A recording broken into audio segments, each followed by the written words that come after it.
I always say to people about the mentality of a bodybuilder, you have to have, something has to be triggered inside of you. You can't be normal. You know, you have to have that satisfaction of never being satisfied, because you always want to be better. You always want a better physique. You have to push yourself beyond limitations. You look at some guys that potentially could be the best physiques in the world, but they don't have the mental capability to push themselves. Mentally, you have to be, I think, a little crazy.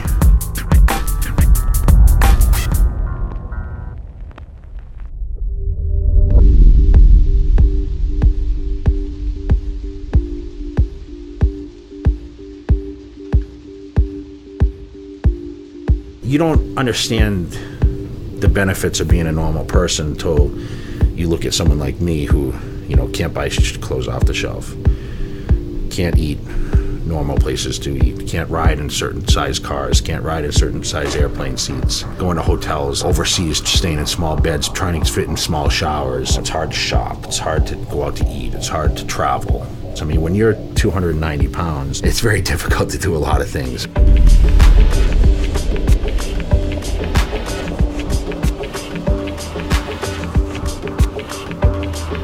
You know, you're so abnormal. I mean, it's compared to what people are used to seeing. People laugh because they just never see anyone so huge, you know. It's hard to hide it. And I don't wear big baggy clothes. A lot of times I wear more form-fitting stuff, and you know, people don't, it's not the norm.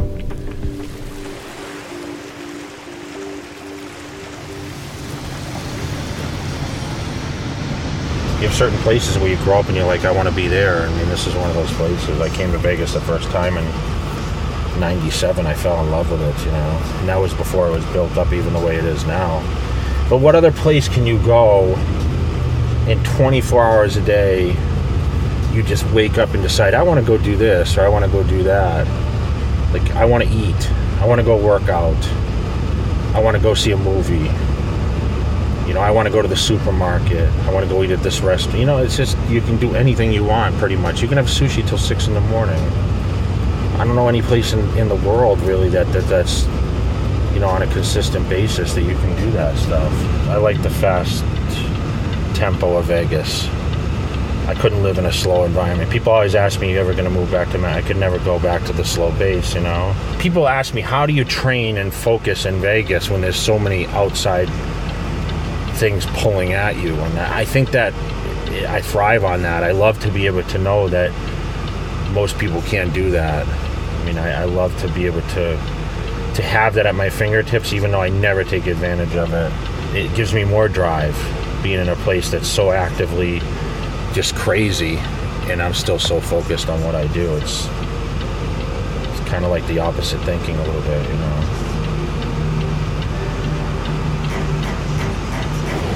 Here we are.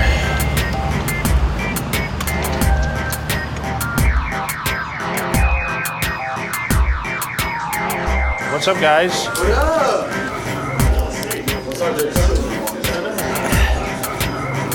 What's going on, man? All right, pull-ups. Shirts off. Kelly, you're getting all swolled up. Gotta do something for the Olympia. I'm gonna put bodybuilding.com in the back of my head. Jay Cutler trainer. You got big over like a couple of months. So you taking it down again? Yeah, like you did last time? You're gonna shave my face too. Keep the top. Yeah, just a little tight, you know, tight at the bottom, right. Nice and clean, like a taper, right? One of the taper. You know, I find myself nowadays, I don't even touch my hair in the morning. I get up, that's what my hair looks like. And then I jump in the pool. Traveling and being Jay Cutler, it's not an easy thing. Everywhere you go, you're noticed, and of course you're in demand. People say, what do you do for a living? I said, I eat, sleep, and train, and that's it. I kind of joke like that because it does seem like that a lot of times, but there is some fun built in there. But I never looked at myself and said, I'm so obsessed because I always seem to have some sort of balance in there, and I always realized that this is a career, and obviously if you go at it full tilt all the time, you're gonna burn yourself down. So you have to set a certain pace for yourself to the point where you're continually moving forward and being great. Right there, you want to take It's good, right? It's good. Want some gel? No. I'm gonna take a shower and clean up.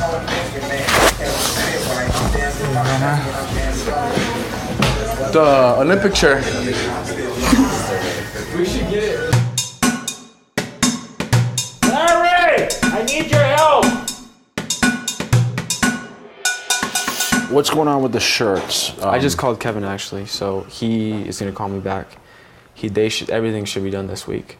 I know, but this week meaning what? Tomorrow, Wednesday, the latest. Honestly, I believe they're done. Usually, like I show up at like. When he wants to? No, 9 and 10. When he wants to show up. 9 and 10. It depends if he goes out the night before. No, I don't even go out anymore. I just work at night. That's it. Every day it's different. You know, I say, pay this bill. Okay, you're gonna call these people. It's, you know, it's literally I sit in the kitchen and I scream to him, hey, you know, do this, do that, you know. Yeah, so he's trying to do a job that probably takes 3 or 4 people. And for a 21-year-old kid to be able to do that, like, I mean, it takes a lot of his time. He works 6 days a week at least, you know, sometimes 7. You know, when you think you've seen someone work hard, like, oh man, he works hard. And then you meet someone like Jay and you're like, this is a whole nother ball game. You know, it's not like we're operating a huge operation over here. I mean, I'm running it out of my house and my garage, and yes, there's a lot of space, but you know, we have day-to-day things that we need to get done, and I'm only home on certain times. I traveled this year extensively. And we had 1 or 2 days to get stuff done when I was home, and we rely on other people, and it's impossible to do that. So we try to do everything, you know, on our own.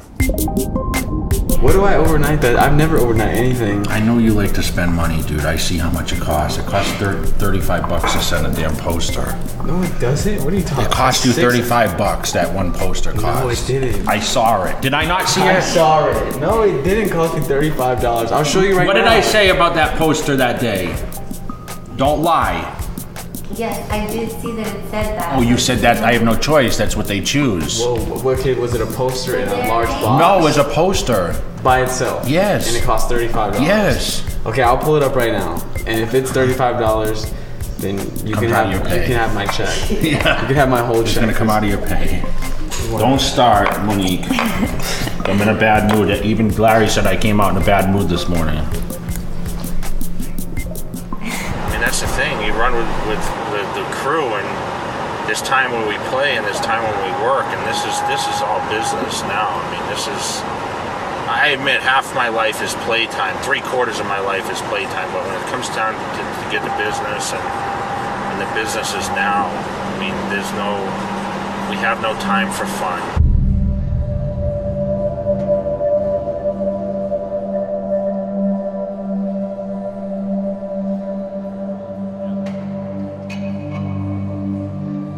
You know, I've been a 4-time champ, you know, and I've been 6-time runner-up. And I'm the greatest bodybuilder ever. There's no question. I feel that I'm the greatest.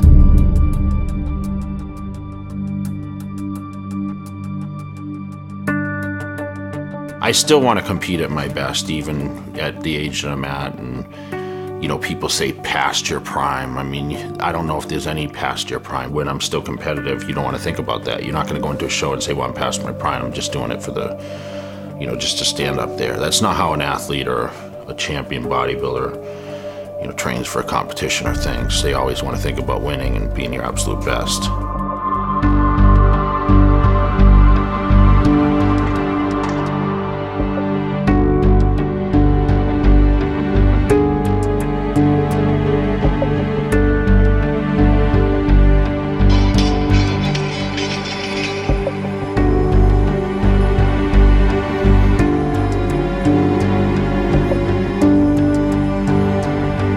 No failure at this point. You know, I've done it all.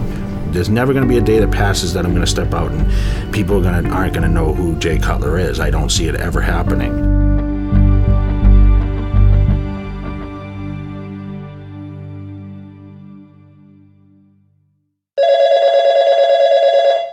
Ron, what's up? Oh no.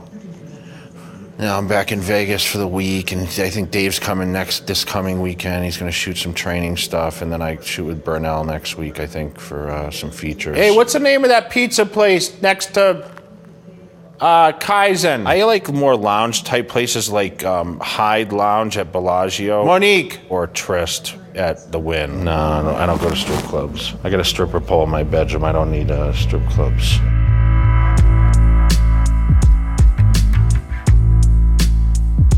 You know, when you have like, 30 something inch thighs and you got, 22.5-inch arms and you got a 19-inch neck and a broad shoulder, it's difficult to find things other than tank tops and shorts. Everything's custom. I mean, I can't fit into normal sleeves. Obviously the dress shirts are tailored, like the button-up shirts. My suit jackets, I think, are 58 or 60 or something like that. I mean, it's crazy.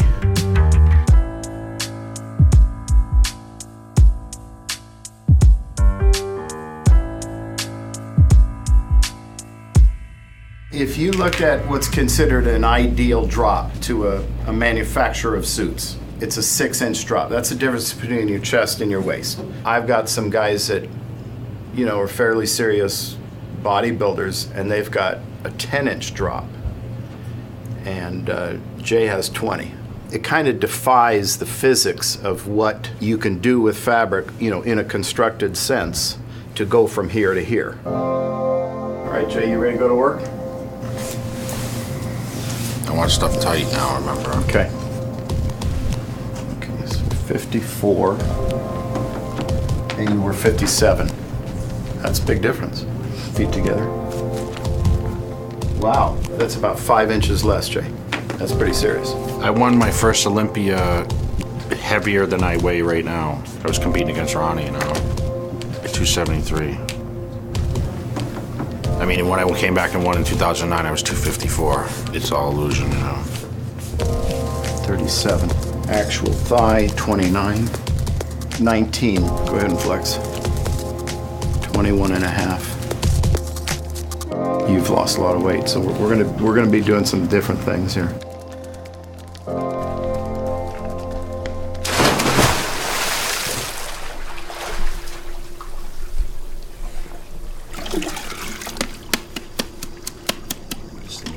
By the end of the day.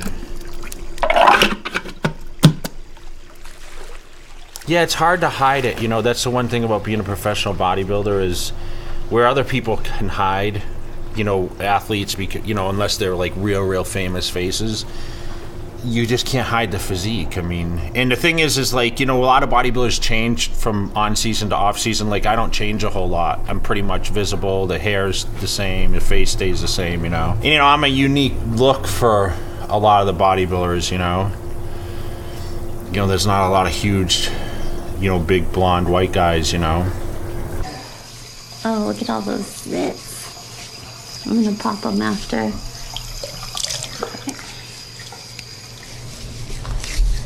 How bad is it growing in now? Oh my god. Bad? You're like a chia pet.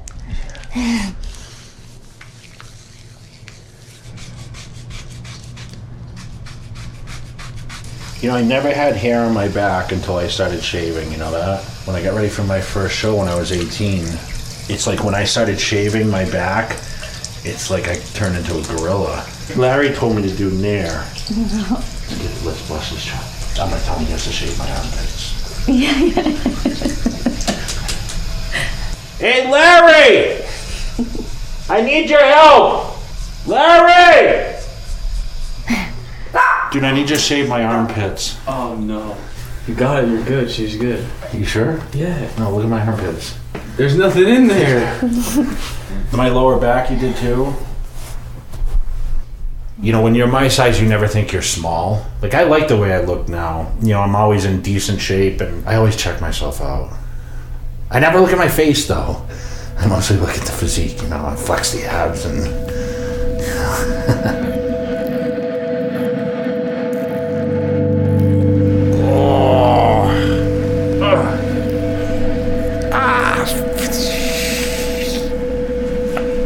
Oh, right there.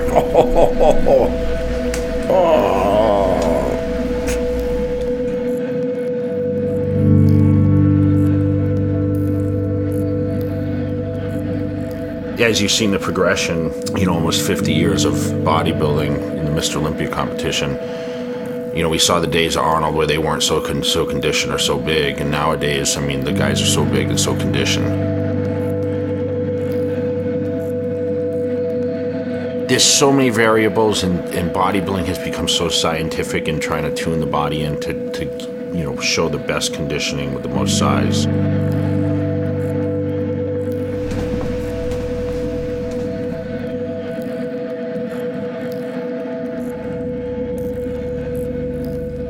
Have I gotten too big? You know, bodies aren't made to be as strong as I guess that Mr. Olympia competitors become.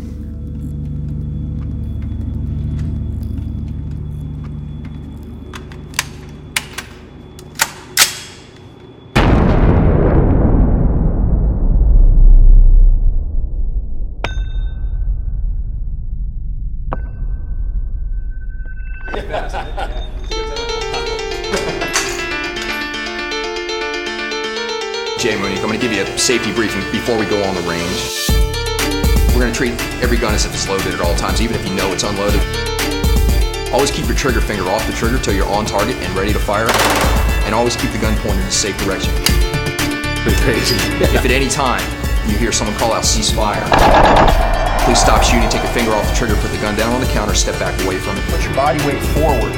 It helps you to absorb the recoil. You're a gangster. I know. Single shot, full auto.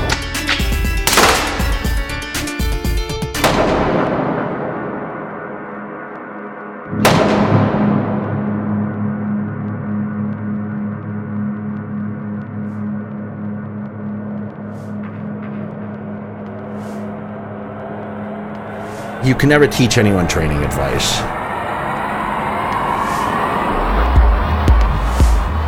It's always the business, because everyone wants to make the money. They want to be a superstar and look like a superstar. The magazines expose you as a superstar because you're featured with the muscles and the look, you know. But financially, they want the backup of that. And that's what I have. I have all the tools to create that, and a lot of people have come to me for that opportunity. Yeah, we may stumble, but we always land higher and get to where we need to be. Even when I was smaller, I hate to say small, but I look at these guys and still say, I'm still the best and still the greatest and still the biggest name in bodybuilding.